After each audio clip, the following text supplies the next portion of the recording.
Hola, bienvenidos de nuevo. Soy el doctor Carlos Waldo, soy especialista en medicina interna y este es mi canal Enseñando Medicina Interna.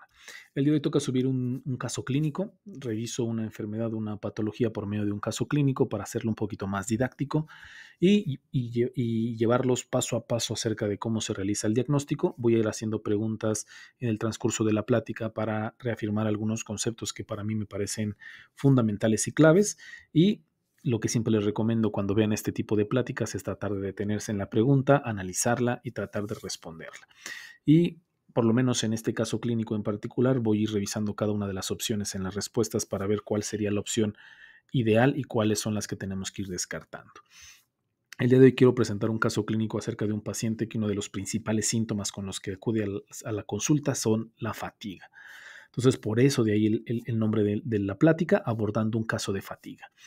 Y es que los casos, los pacientes que acuden al servicio de urgencias o que acuden a tu consulta con fatiga, la verdad es que representan un desafío clínico bastante importante, sobre todo porque, como todos sabemos, la fatiga es un síntoma inespecífico, es un síntoma muy general que se puede presentar en un sinnúmero de enfermedades y que el diagnóstico diferencial puede ser amplísimo. Si el paciente se presenta solo y exclusivamente con fatiga, el diagnóstico puede ser muy complejo, porque pues como es un síntoma subjetivo que no podemos medir, es muy inespecífico y que abarca muchas enfermedades, el protocolo de estudio, si es que el paciente no tiene ningún otro síntoma más que ese, puede ampliarse demasiado. Afortunadamente en este caso clínico no solamente el paciente presentó fatiga y que nos fue orientando paso a paso para el diagnóstico del paciente, aún así sigue siendo un problema bastante importante en los pacientes que solamente presentan fatiga y es el principal síntoma. Entonces, vamos a empezar con el caso clínico. En cuanto al padecimiento actual, se trata de un masculino de 44 años que acude a tu consulta por fatiga progresiva y pérdida de peso. Entonces, no solamente el paciente tenía fatiga, también tenía pérdida de peso. El paciente inicialmente buscó atención médica por fatiga 2 años antes, pero describió un empeoramiento repentino de sus síntomas durante los meses previos a su evaluación actual. No se nos comenta cuál fue el protocolo de estudio o qué fue lo que se hizo 2 años previos que ya había empezado con la fatiga. Es algo que no lo sabemos, pero sí sabemos que por lo menos estos síntomas se intensificaron en los últimos meses. Lo más notable fue que informó un profundo impacto en su capacidad de ejercicio. Anteriormente el paciente participaba en múltiples triatlones al año, pero el año pasado solo participó en un maratón. En los últimos 2 meses refiere un mayor deterioro de la capacidad de ejercicio, participando en actividad física solo durante 20 minutos a la vez y después de cualquier actividad física requería un periodo prolongado de recuperación. Es decir, era un deportista de alto rendimiento. Hacer varios triatlones durante el transcurso del año, pues es una actividad física bastante importante. Y hacer un maratón pues, al año, pues también es una actividad física pues relevante. Sin embargo, para lo que el paciente estaba acostumbrado para la actividad física que realizaba, la verdad es que es una disminución considerable y que tuvo un deterioro muy importante en su rendimiento físico para hacer ejercicio, que fue lo que finalmente lo llevó a buscar atención médica. La pérdida de peso nos comenta que es de 9 kilos en los últimos 5 meses y que se había estabilizado durante el último mes. El paciente dentro de su razonamiento nos comentaba que seguramente la pérdida de peso que estaba teniendo era por la inactividad física que estaba presentando y por lo tanto había una pérdida de la masa muscular. Haciendo algunos otros interrogatorios dirigidos, el paciente no refiere diaforesis nocturna, no había palpitaciones, ansiedad temprana, disnea de esfuerzo ni síntomas de angina. Entonces, en ese interrogatorio dirigido y directo no había ninguno de esos síntomas. Fatiga, alteraciones de su capacidad física o atlética y pérdida de peso. 9 kilos en 5 meses, que es una pérdida de peso considerable.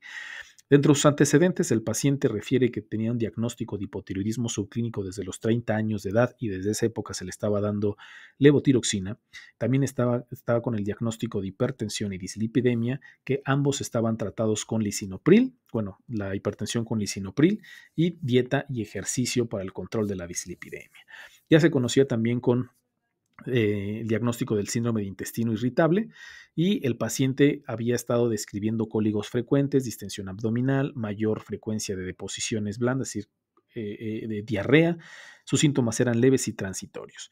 No había náuseas, vómito, estreñimientos, melena, y por estos síntomas gastrointestinales ya había recibido consulta por un gastroenterólogo que lo sometió a una endoscopía, donde se reportó que el estómago, esófago, duodenos normales, biopsias de duodeno normal, Helicobacter negativo, no se realizó colonoscopía, los síntomas van y vienen, pues el cuadro clínico habitual de un paciente que se está cursando con síndrome de intestino irritable. En cuanto a sus antecedentes sociales, el paciente refiere que no fuma, nunca ha fumado, y las bebidas alcohólicas solamente de 3 a 7 bebidas alcohólicas por semana, no drogas recreativas, tiene un título de contaduría, trabaja en oficina, no ha tenido viajes recientes ni nada por el estilo. Entonces, esos son a grandes rasgos los antecedentes de importancia del paciente. A la exploración física, cuando llegó a la consulta por primera vez, tenía buen aspecto, su presión arterial 134/70, cardíaca de 75 y un índice de masa corporal de 22, dentro de su peso ideal. Al examen físico, la verdad es que no se encuentra nada, conjuntivas normales, cuello normal, no alteraciones tiroideas, cardiopulmonar sin compromiso, no adenopatías, abdomen normal, no visceromegalias, examen neurológico dentro de límites normales, masa y tono muscular en el paciente eran adecuados. Entonces, la verdad es que no había ningún síntoma clínico, signo clínico que nos orientara hacia alguna patología. Lo que nos lleva a la pregunta número 1 del caso clínico. Tienes a este paciente en tu consulta, tienes a este paciente en tu consultorio, 44 años, con hipotiroidismo subclínico, hipertensión, dislipidemia, es un atleta que hace bastante cantidad de ejercicio, que ha tenido fatiga desde hace 2 años y que se agregó hace 5 meses pérdida de peso de 9 kilos. Exploración física normal, signos vitales normales. Entonces, en el protocolo de estudio que tú vas a iniciar, ¿cuál serían dentro de estas opciones, cuál no sería la adecuada? ¿Qué es lo que no deberías de pedir? Entonces, ¿cuál de los siguientes estudios de diagnóstico sería el menos apropiado en este paciente en específico? Medición de la tirotropina sérica, hemograma o biometría hemática, como lo conozcan, con diferencial de leucocitos, química sanguínea que incluya panel metabólico, detección de VIH o prueba del antígeno carbohidrato sérico, que también es conocido como CA19-9. ¿Cuál de estas opciones de estudios no deberíamos de realizar? Sobre todo porque haríamos perder el tiempo al paciente, dinero, y la verdad es que no nos ayudaría a grandes rasgos para hacer el diagnóstico en este paciente. Vamos a revisar cada una de las opciones para ver cuál no sería la adecuada. Pues fatiga y función tiroidea, es bien sabido que aquellos pacientes que tienen alteraciones tiroideas, sobre todo en aquellos pacientes con hipotiroidismo, se pueden presentar dentro de la constelación de síntomas, pues la fatiga. Y que la fatiga es una causa común de consulta y que tiene un diagnóstico diferencial muy amplio, pero dentro de los diagnósticos diferenciales que tenemos que hacer, y sobre todo porque el paciente tiene el antecedente de un hipotiroidismo subclínico y que no sabemos cuándo fue la última vez que se realizó un perfil tiroideo, no tenemos ese dato, tendríamos que hacer un perfil tiroideo en este paciente para ver si con la levotiroxina que se le está dando, el perfil tiroideo se encuentra dentro de parámetros normales. Entonces, las pruebas de función hepática, TSH, sí debe de estar dentro del protocolo de estudio que realizamos en el contexto clínico de este paciente, por lo menos. Hemograma o biometría hemática, como se le conoce, también sería una herramienta de detección bastante razonable. En aquellos pacientes que estamos haciendo un protocolo de estudio por fatiga, tendríamos que hacer estudios que son básicos, y dentro de los estudios que hacemos básicos en este tipo de pacientes se debe de incluir una biometría hemática completa y una química sanguínea lo más completa que sea posible. Son estudios básicos y los que que todo protocolo de estudio debe de iniciarse. Entonces, en este contexto clínico, el hemograma o biometría hemática nos puede dar muchas orientaciones. El paciente que esté cursando con anemia, que esté cursando con leucocitosis o con leucopenia o con pancitopenia o con alteraciones en las diferenciales que nos podrían orientar hacia estados linfoproliferativos o mieloproliferativos. Entonces, la biometría hemática en un paciente con pérdida de peso y fatiga es de vital importancia sí o sí en el protocolo de estudio inicial. Tiene que tener un hemograma o una biometría hemática. Química sanguínea, porque la fatiga se puede presentar en muchas alteraciones metabólicas o en muchas enfermedades metabólicas, desde diabetes, falla renal, falla hepática, alteraciones electrolíticas, en fin, un sinnúmero de problemas metabólicos, e inclusive la dislipidemia, una hipercolesterolemia, una hipertrigliceridemia importante puede presentarse con síntoma inespecífico como la fatiga. Entonces, la química sanguínea sería muy razonable en el contexto clínico de este paciente. Prueba de VIH, Pues bueno, tampoco se nos comentan sobre los antecedentes de su vida sexual, sin embargo, pues se nos comenta que en aquellos pacientes que tienen síntomas como fatiga y pérdida de peso, por lo menos en las guías de la Preventive Service Task Force para la detección de VIH, nos comentan que si encontramos un paciente con estas características, con pérdida de peso, con fatiga, pues no está de más, si no se ha realizado previamente una prueba de VIH, realizar una prueba de VIH para estar del todo seguros que por lo menos ese no es el problema del paciente. Y entonces vendría la opción que no sería del todo adecuada en un paciente de estas características, la realización del CA19-9, que si bien es un marcador tumoral que a muchas personas les gusta, cuando nos enfrentamos contra, me ha tocado ver algunos pacientes que cuando se enfrentan contra un diagnóstico de pérdida de peso inexplicable o no intencionada, hay muchos médicos que de primera instancia piden marcadores tumorales. Independientemente de los síntomas del paciente, dentro de su protocolo inicial solicitan marcadores tumorales, sea 19-9, alfa-feto, carcino embrionario, piden de todo. Entonces, la verdad es que hay que poner en el contexto clínico del paciente si realmente es necesario realizar pruebas de marcadores tumorales si no nos orientan hacia un diagnóstico de cáncer específico. Por ejemplo, el CA19-9 está ampliamente demostrado que es útil para el cáncer de páncreas para algunas cuestiones, para ver si va a tener respuesta a la quimioterapia, para el pronóstico y para la vigilancia en estos pacientes que ya tienen el diagnóstico hecho de cáncer de páncreas. Sin embargo, no se recomienda su utilización como biomarcador para la detección de cáncer de páncreas, sobre todo en este paciente. Si bien el paciente nos comenta que ha tenido síntomas gastrointestinales y que refiere pérdida de peso, tendremos que realizar cierto protocolo de estudio previo a solicitar de primera instancia el CA19-9. ¿Y por qué? Porque pues, hay estudios que han demostrado que su valor predictivo positivo es muy bajo, que su sensibilidad y especificidad son bajas para poder hacer un diagnóstico de cáncer de páncreas con solamente el marcador tumoral. Este es uno de los estudios que les comento, que se denominó la utilidad clínica del CA19-9 sérico en el diagnóstico, pronóstico y tratamiento del adenocarcinoma de páncreas, una evaluación basada en la evidencia y que con lo que nos comentan los autores. Y se los leo de una manera textual sobre todo lo que me interesa en este sentido. El CA19-9 sérico es el biomarcador de cáncer de páncreas más ampliamente validado con múltiples aplicaciones clínicas. Los niveles séricos de CA19-9 tienen una sensibilidad y especificidad del 79 al 81% baja, la sensibilidad, y del 82 al 90% la especificidad, que está un poco más alta, pero sigue siendo baja, para el diagnóstico de cáncer de páncreas en pacientes sintomáticos, o sea, que realmente nos orientan a que muy probablemente el paciente tenga un cáncer pancreático, pero no son útiles como marcador de detección debido a su valor predictivo positivo. Vean el valor predictivo positivo que tiene de 0.5 a 0.9%. Entonces, si nosotros nos enfrentamos contra un paciente que le solicitamos un CA19-9 solamente porque es el protocolo de estudio inicial que nosotros suponemos y encontramos un valor positivo, pues el valor predictivo positivo es muy bajo. Va a salir positivo, pero las posibilidades de que realmente tenga un cáncer de páncreas son muy bajas. Necesitaremos hacer otro protocolo de estudio para descartar que realmente ese CA19-9 sea secundario a un cáncer de páncreas y entonces estamos perdiendo tiempo y solamente va a ser un confusor dentro de nuestro protocolo de estudio. Entonces no se considera de primera instancia como opción en el protocolo de estudio de escrutinio para cáncer pancreático. Entonces, dentro de la pregunta que les hice, ¿cuál sería el estudio que no deberíamos de realizar de primera instancia en este tipo de pacientes, sobre todo en el contexto clínico del que les estoy comentando? Sería este marcador tumoral, ¿vale? Estos son los estudios de laboratorio que se realizó de primera instancia, la batería de estudios que se solicitó de manera inicial en la consulta: química sanguínea, serología de VIH, biometría hemática completa con diferencial y frotis de sangre periférica. Como podemos ver, estos son los estudios o los que están resaltados, los que salieron alterados. ¿No? El bicarbonato discretamente alto, pero la verdad es que tirotropina, electrolitos séricos, función renal, pruebas de función hepática, todo dentro de parámetros normales, VIH negativo, y en el hemograma sí podemos encontrar varias alteraciones.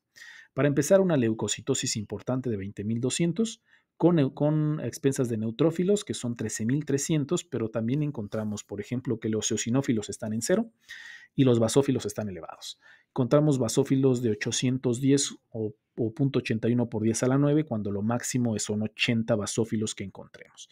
Y dentro del frotis de sangre periférica, y esto es algo que tenemos que tomar en cuenta, son los metamielocitos en el 5%, que estos tienen que ser por debajo del 1%, y los mielocitos en el 8%, que estos tienen que estar por debajo del 5%, del 0.5%.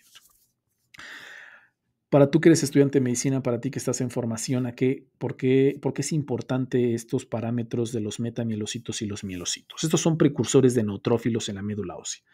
Son como las formas inmaduras de los neutrófilos. Entonces, si nosotros los encontramos en la sangre periférica a estas cantidades, es anormal e indica que nos estamos enfrentando con una respuesta medular aumentada o patológica. Significa, o sea, que si nosotros encontramos dentro del frotis de sangre periférica estas alteraciones, significa que se están liberando de una manera muy prematura de la médula ósea. O sea, si estos neutrófilos todavía no están maduros para salir hacia la sangre periférica y se liberaron antes de tiempo. ¿Por qué se están liberando antes de tiempo? ¿Por qué hay esta desviación hacia la izquierda? Pueden ser por diversas cuestiones, pueden ser por diversas causas. Puede generarlo infecciones severas, sepsis, neumonía, pielonefritis, estados inflamatorios agudos o crónicos como la artritis reumatoide, la vasculitis. Si el paciente se encuentra, no sé, bajo un estrés medular, como por ejemplo la hipoxia o una hemorragia, neoplasias hematológicas, leucemias mieloides, agudas o crónicas, síndrome mielodisplásicos, en fin, son varios factores o varias causas que pueden generar que nosotros encontremos precursores en la sangre periférica, pero es un hallazgo anormal. Entonces, dentro del hemograma completo encontramos diversas alteraciones y otras cosas normales, plaquetas normales, hemoglobina normal, que también dentro del hemograma necesitamos ver todos los parámetros de importancia. Los parámetros de importancia en un hemograma van a ser entonces la hemoglobina, las plaquetas, los leucocitos y la diferencial de los leucocitos, sobre todo si vemos alteraciones en los leucocitos con una elevación importante de los mismos. Entonces, lo que nos lleva a la pregunta número 2, sobre todo viendo este hemograma o viendo esta biometría hemática tan alterada, ¿cuál sería el diagnóstico diferencial? O sea, ¿qué nos haría pensar estas alteraciones en la biometría hemática? ¿Cuáles serían las posibilidades diagnósticas? Que la neutrofilia, que el paciente esté cursando con un proceso infeccioso, que la ausencia de eosinófiles, porque como ustedes recuerdan estaban en cero, tenga un síndrome de inmunodeficiencia, ya sea primaria o adquirida, la leucocitosis y la diferencial que estamos observando con basofilia y neutrófilos sugieren una neoplasia maligna mieloide. La leucocitosis tan importante de 20,000 nos habla sobre que necesitemos un estudio de imagen como la tomografía por emisión de positrones, necesitemos un PET, o el nivel de hemoglobina normal, porque como recordarán, la hemoglobina estaba en 14, excluye la posibilidad de que el paciente esté cursando con una apnea obstructiva del sueño. Entonces, ¿cuál de estas opciones es la más factible a que nos estemos enfrentando? Vamos a revisar cada una de las opciones. Infección. La verdad es que cuando nosotros nos enfrentamos contra un paciente que tiene leucocitosis con neutrofilia, las causas más comunes van a ser procesos infecciosos. Es la causa más común, pero ojo, no es la única. No todos aquellos pacientes en los que encontremos un estudio con leucocitosis y neutrofilia, de primera instancia tenemos que pensar en infección. Quizás sea la más común, quizás sea la más, con la que más nos vamos a presentar, pero no es la única situación. Entonces sería lógico en ocasiones, si nos encontramos con esto, pensar en un proceso infeccioso, pero siempre, y como les repito, en todos los casos clínicos que revisamos, hay que ver el contexto clínico del paciente. Sí tiene leucocitosis, sí tiene neutrofilia, pero tiene síntomas que nos sugieren un proceso infeccioso. Pues la verdad es que no tiene síntomas que nos sugieran eso. Eso aunado a que la proteína C reactiva, que es un reactante de fase aguda, se encuentra normal, pues hace poco probable que nos estemos enfrentando con un proceso infeccioso.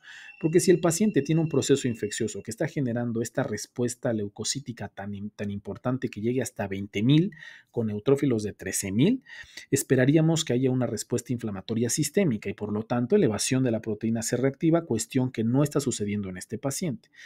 Además de que, pues bueno, el resto de la diferencial de los leucocitos, pues nos orientan hacia otra cosa y no tanto a un proceso infeccioso. ¿Lo podemos descartar? No. ¿Puede haber un proceso infeccioso oculto? Probablemente. El contexto clínico del paciente que no ha tenido fiebre, que no tiene reactantes de fase agudo elevado, que tenemos otras alteraciones y sobre todo los precursores mieloides en la sangre periférica, pues nos orientan a que las posibilidades de que un proceso infeccioso sea lo que le está generando problemas a este paciente son poco probables.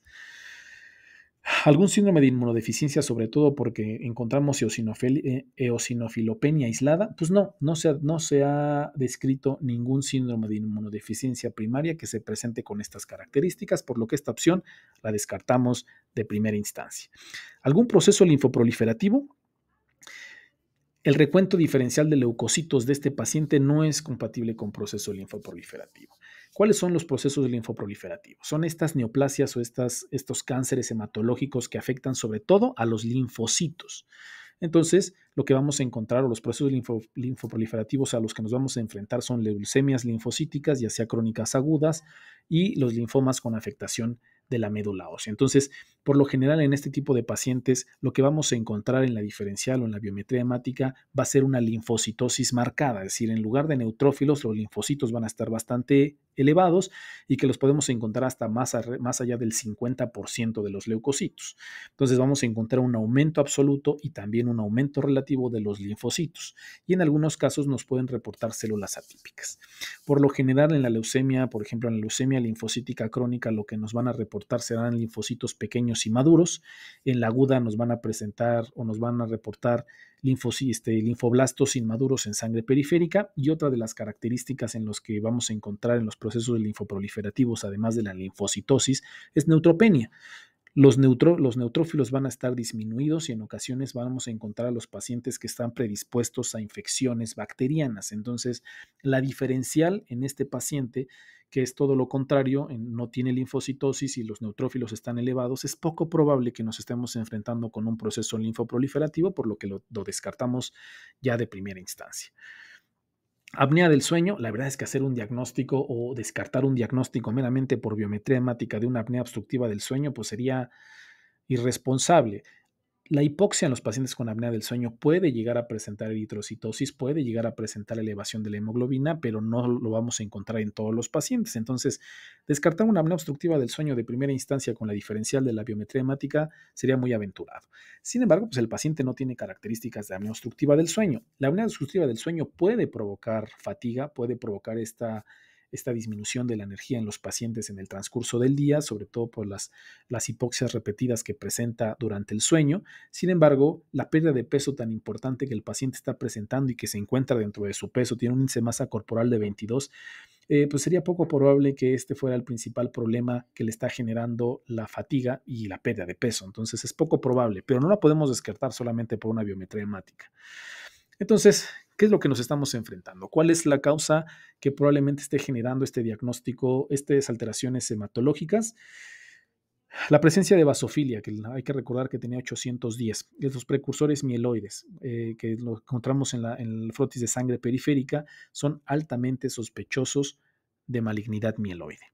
Hay algunos estudios que nos comentan que si encontramos basófilos por arriba de 410 o 0.4 por 10 a la 9 o mayores, y aparte tiene leucocitosis, tiene una especificidad del 99% para cáncer mieloide, es decir, es altamente sugerente, si encontramos leucocitosis con basofilia por arriba de 400, de que se trate de un cáncer mieloide, o sea, una malignidad mieloide.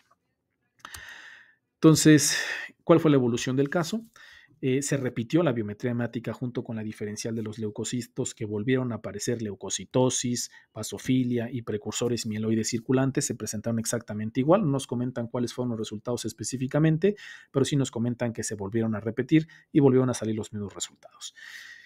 Debido a que no podemos descartar de manera tajante que si el paciente también esté cursando con un proceso infeccioso, pues también se realizaron pruebas para detectar un proceso infeccioso activo. Entonces hicieron hemocultivos,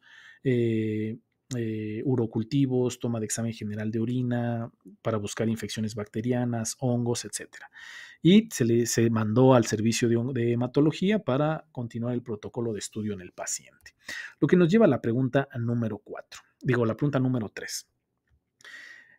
Las características clínicas del hemograma y todo nos orientan entonces que es ampliamente un diagnóstico de alteración mieloide o cáncer mieloide. Entonces, ¿cuál sería el estudio a seguir en este paciente? ¿Cuál es lo que tenemos que realizar?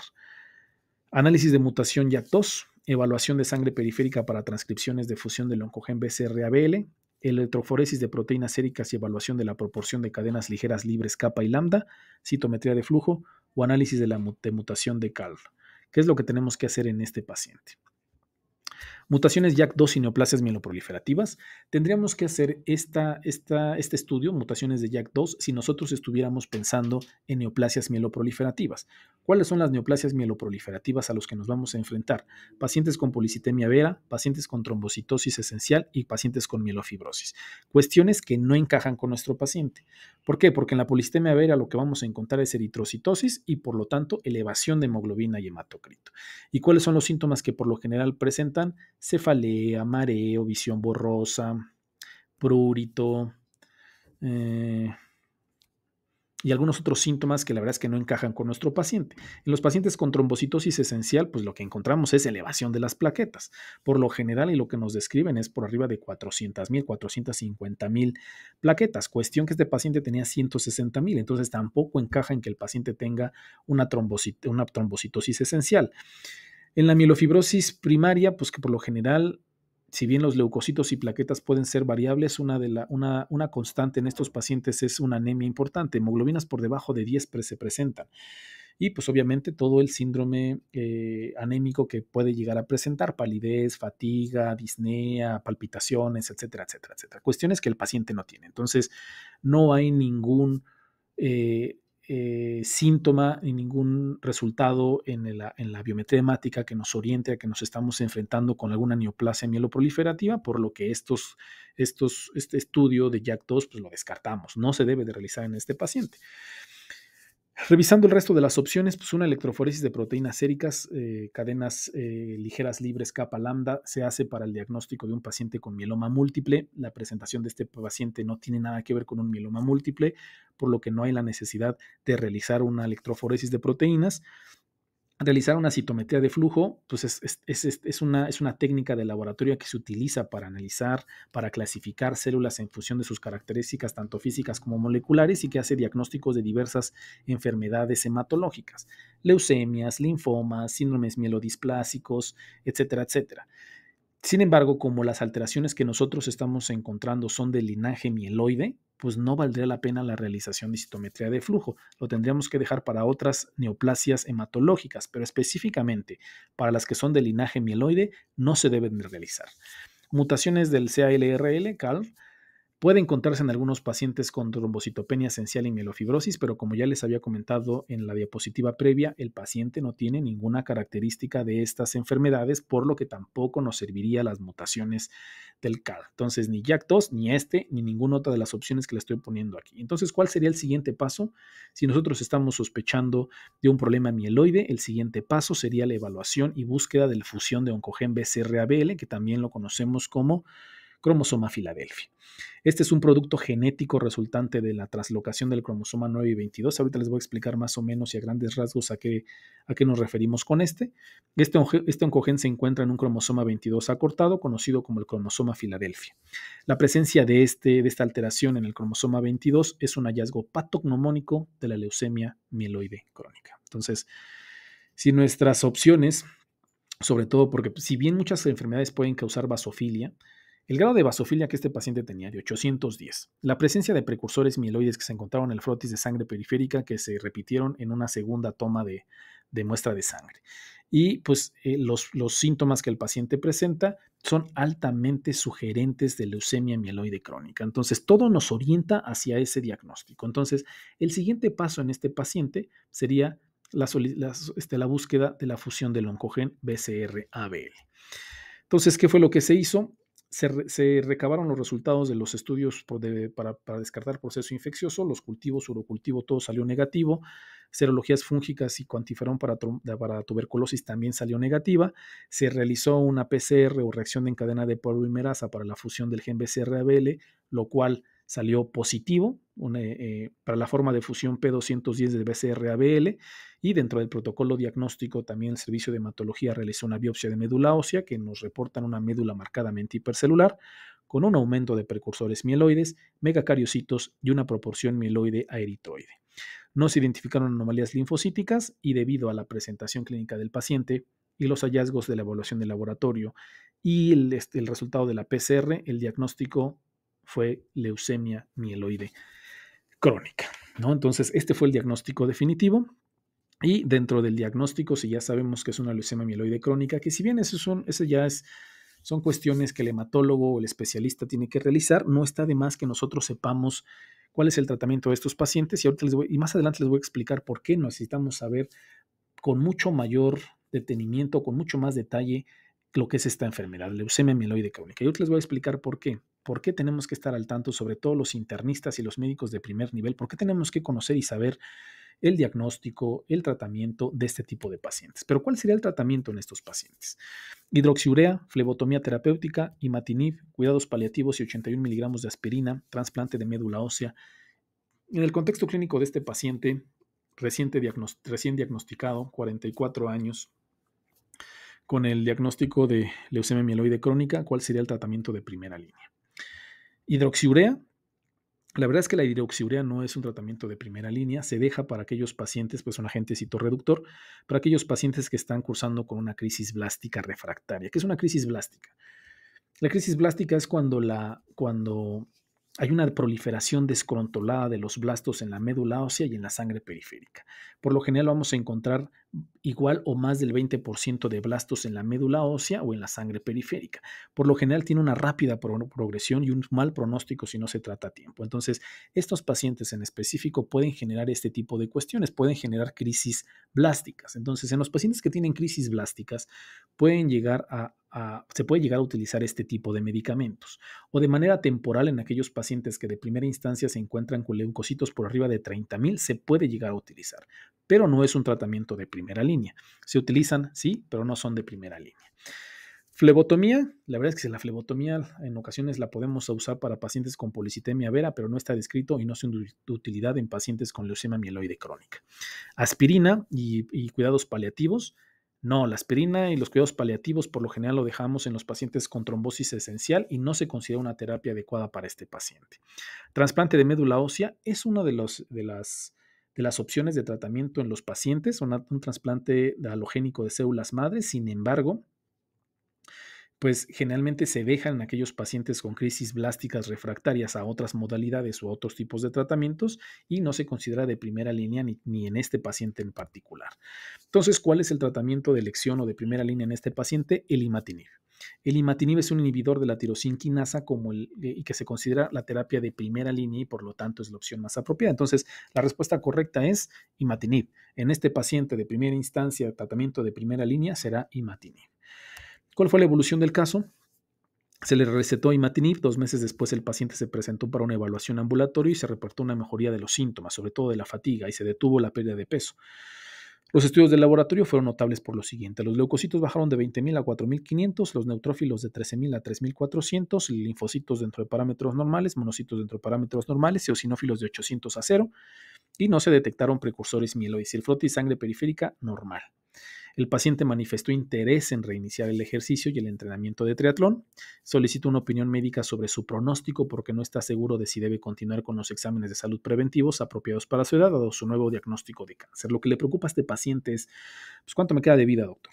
¿Realmente voy a vivir lo suficiente o ya estoy desahuciado? Que generalmente eso es lo que, pues, es un impacto importante en todos los pacientes cuando se le da un diagnóstico, independientemente del tipo de cáncer, escuchar la palabra de que es un problema de neoplásico, que es un problema cancerígeno, pues el impacto en el paciente es a veces devastador y por eso muchos de los pacientes nos hablan: dígame la verdad, ¿cuál es el pronóstico? ¿Cuánto me queda de vida? Ya estoy desahuciado, ¿qué tengo que hacer? Entonces, la pregunta 5 va en relación a esta condición. ¿Cuáles son los pronósticos en este tipo de pacientes?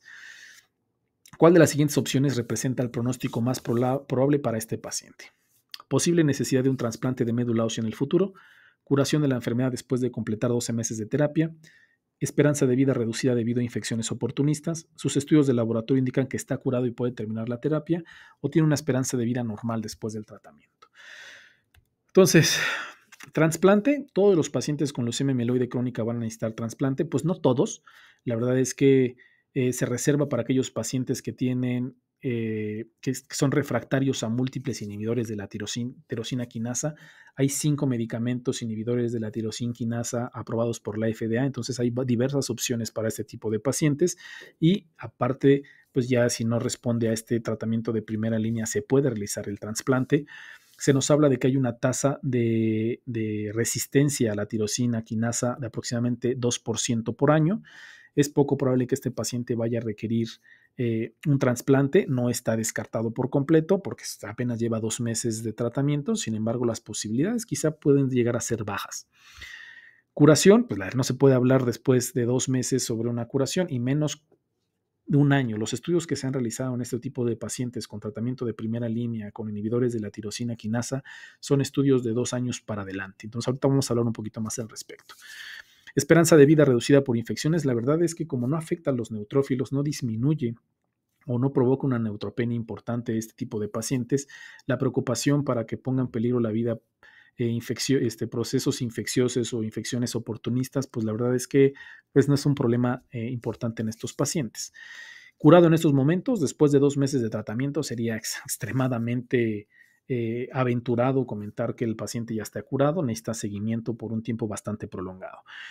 Y como les comentaba, estudios pruebas señalan que los pacientes que habían recibido al menos 2 años de terapia con imatinib tuvieron una tasa de recaída del 61% después de la interrupción de la terapia.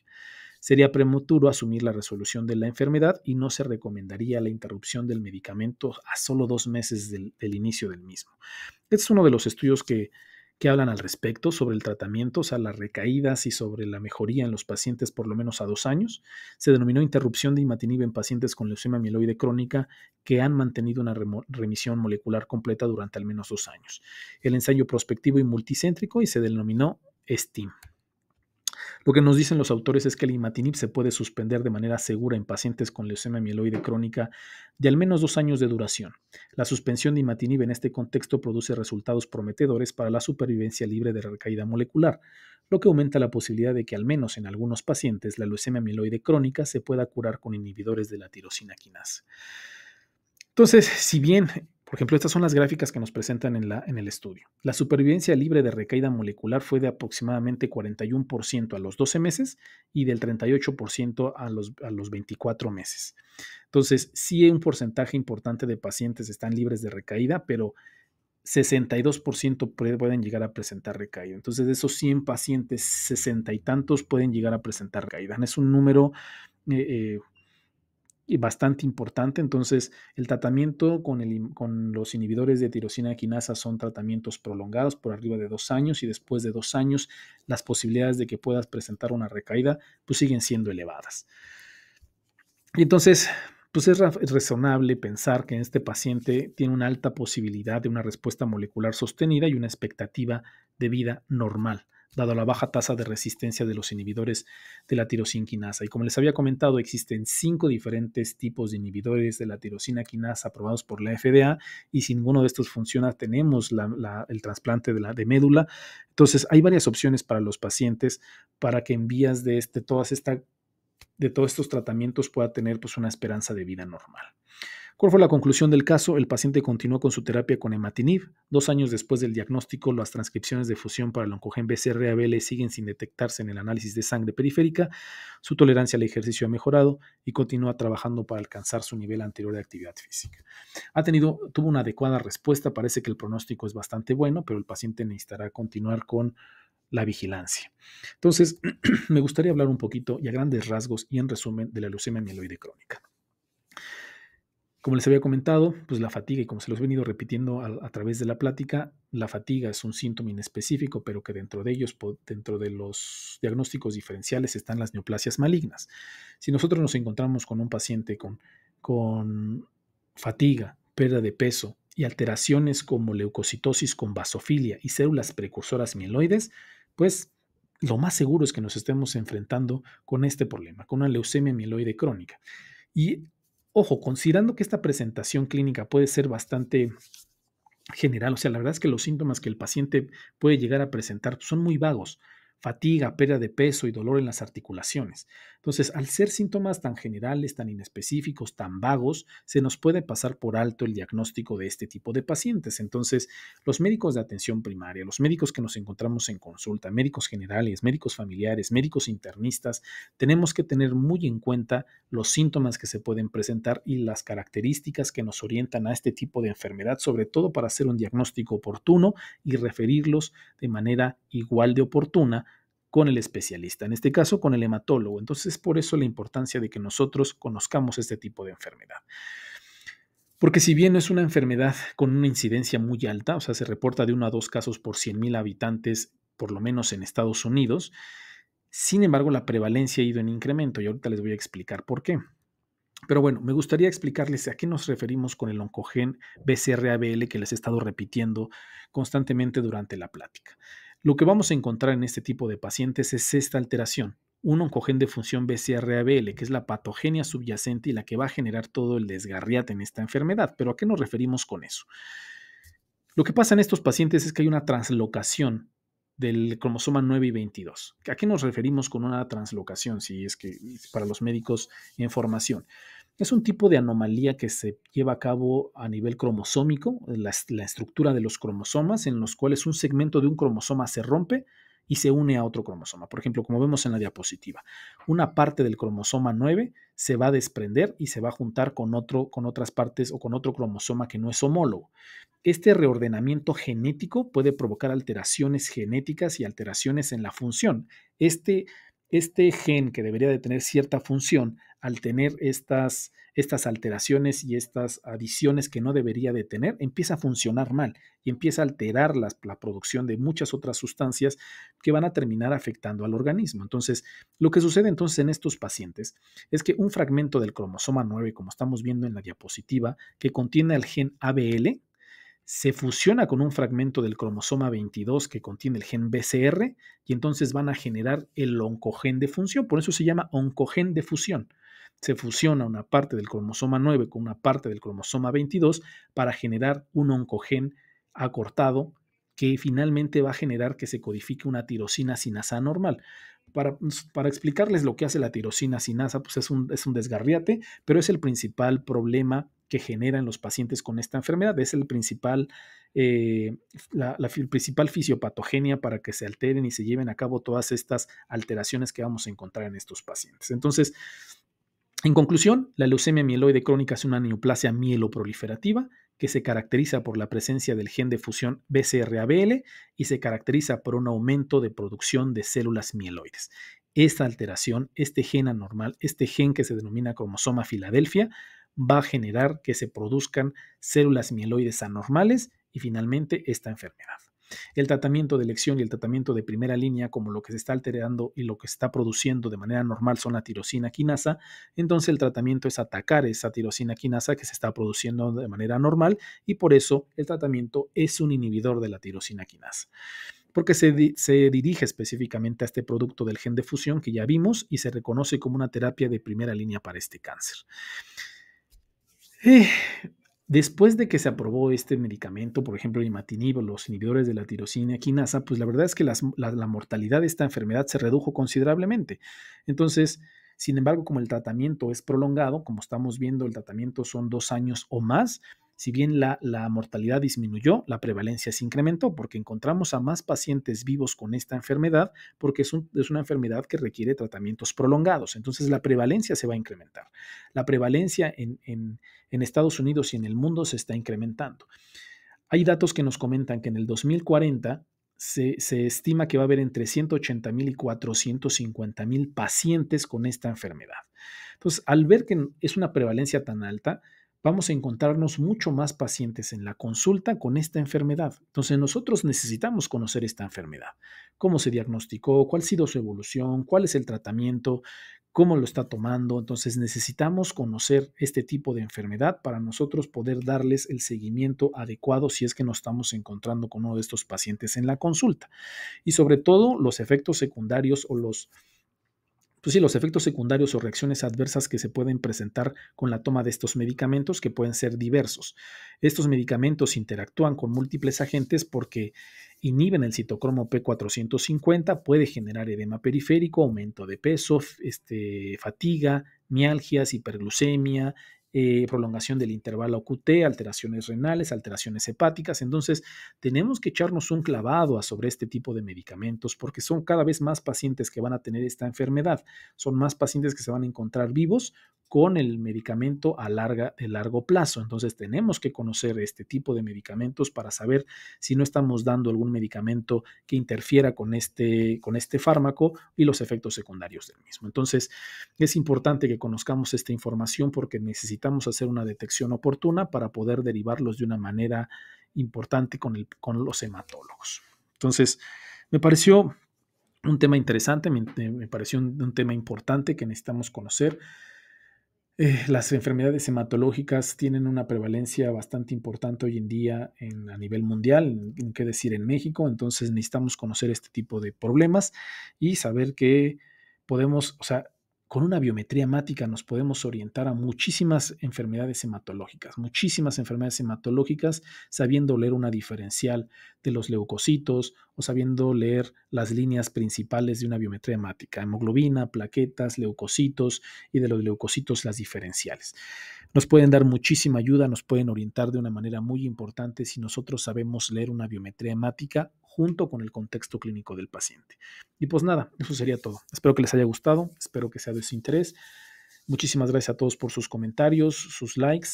Y pues nada, aquí seguimos. Que tengan un bonito día y una excelente semana.